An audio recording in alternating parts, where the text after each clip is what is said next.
The United States Supreme Court has just issued a major late-night emergency order that has exposed a massive structural split right down the center of the Supreme Court itself. The Supreme Court handed down a very brief, unsigned order on its emergency docket, officially denying the state's urgent application to proceed with its scheduled enforcement of criminal punishment. But while that brief order from the majority provided absolutely no explanation of its sudden intervention, the real story here is the explosive division between the bench itself. Three conservative titans, Justice Thomas, Alito, and Neil Gorsuch, publicly broke away from the majority of the court, officially signaling that they would have granted the state's request immediately. This unexpected showdown has triggered a massive debate over the boundaries of the Eighth Amendment, specifically regarding how states administer capital punishment and whether lower federal appellate courts are overstepping their own bounds to freeze these type of state laws. In this video, we're going to break down the divide on the Supreme Court,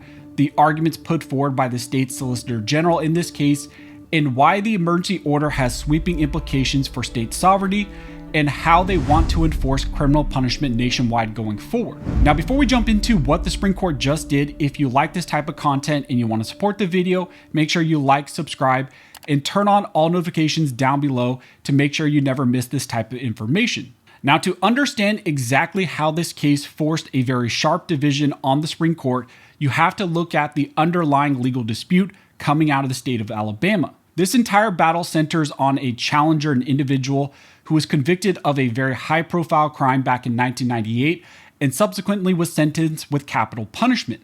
Last year, the individual filed a major federal lawsuit under the Eighth Amendment, claiming that the state's legislatively enacted enforcement protocol constituted a violation of the constitutional ban against cruel and unusual punishment. Initially, the district court here completely rejected this individual's claim, and she reestablished a long-standing legal principle that state statutory enforcements naturally presume a risk of some discomfort, and that the alleged discomfort did not rise to the level of a severe unconstitutional violation and therefore should not be blocked. But when the case was then appealed by this individual up to the 11th Circuit stepped in and turned the entire case upside down. Very quickly, the 11th Circuit overrode what the lower court said and believed that this did in fact violate the Constitution and constitute cruel and unusual punishment. Now, seeing how fast a lower court can completely upend a state's established statutory rules and how a single late-night order from the Supreme Court can completely alter the legal landscape,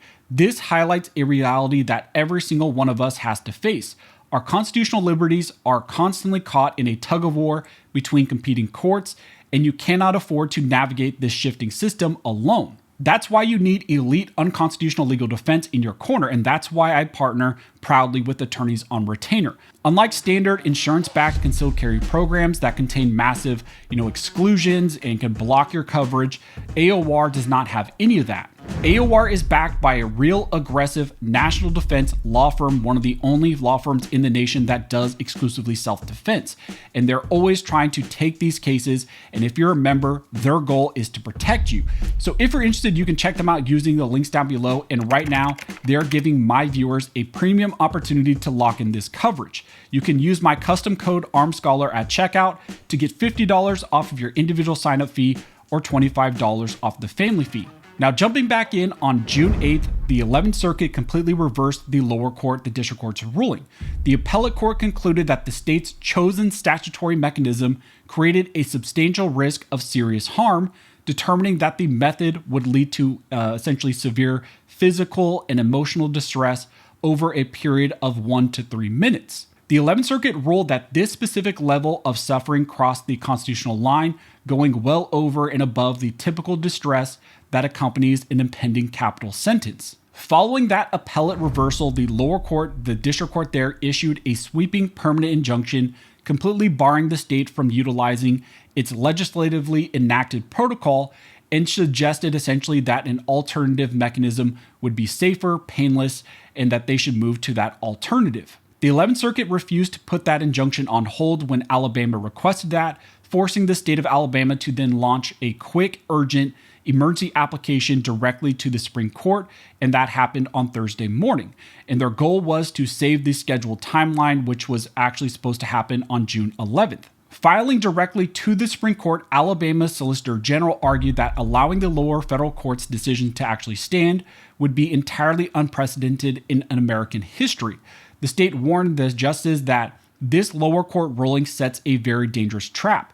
They claim that it opens the door for federal judges to ban state laws for the first time in history and completely rewrite what essentially counts as cruel and unusual punishment under the Constitution. The Solicitor General stressed that any potential discomfort under the state's current protocol did not rise to the level of severe pain required to trigger the Eighth Amendment's violations. Furthermore, the state argued that under established Supreme Court precedent, a challenger cannot simply demand an alternative mechanism unless they prove that the alternative is readily available, clear, and easily implemented by the state itself, which the state of Alabama claims that the challenger here, the individual, did not propose that alternative and did not show that it was available. So this emergency request went quickly to the Supreme Court because of that looming timeline.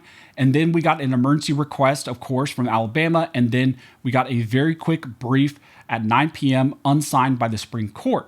And essentially, they denied Alabama's request. The unsigned order from the Supreme Court's majority kept the lower court's injunction fully in place and halted that scheduled timeline.